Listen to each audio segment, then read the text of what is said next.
Hi,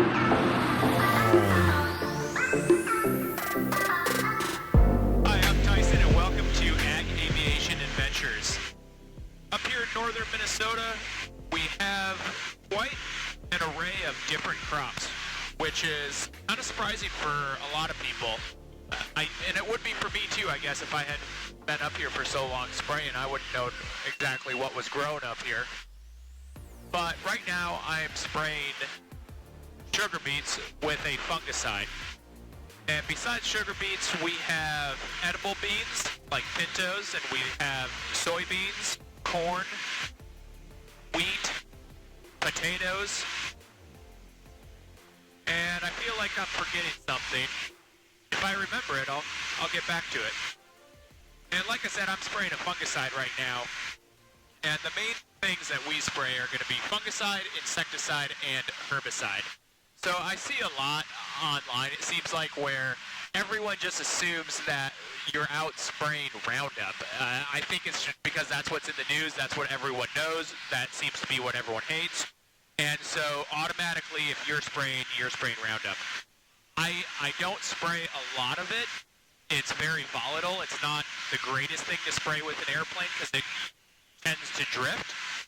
But I do spray it, just not a lot of it. I definitely spray a lot of other things way more often, like insecticide and fungicide.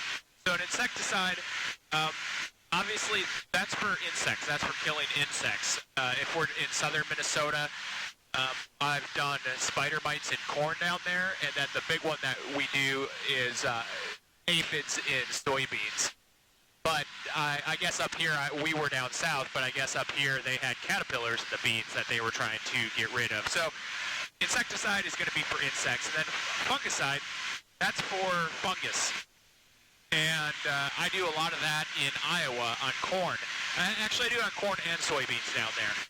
That's just prone to developing fungus, and the problem is that hurts the yield on the crop quite a bit. And so by spraying a fungicide on them, they're actually getting a lot higher yield out of their field.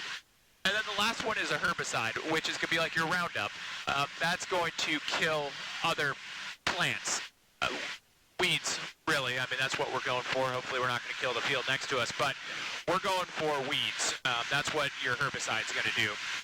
And if we're going to spray potatoes up here, 95% of the time, that's going to be a fungicide going on them. Every once in a while, I'll spray herbicide on potatoes, but it's not a thing I do very much. And then, if we're spraying sugar beets, I have sprayed a little bit of Roundup on sugar beets.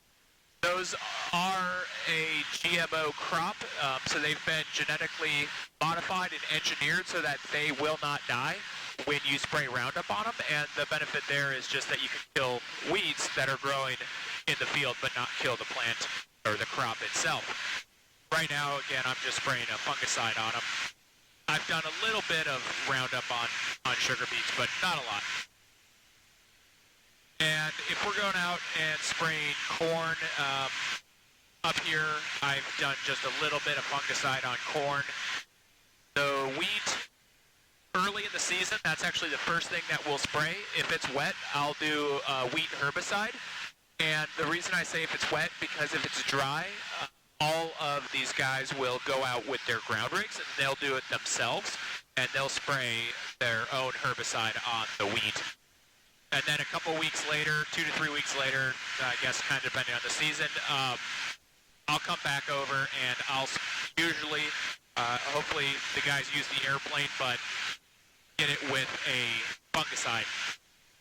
And that's something that's timed as the wheat is heading. You have a small time frame to get the fungicide on it to see that yield increase and help protect the plant.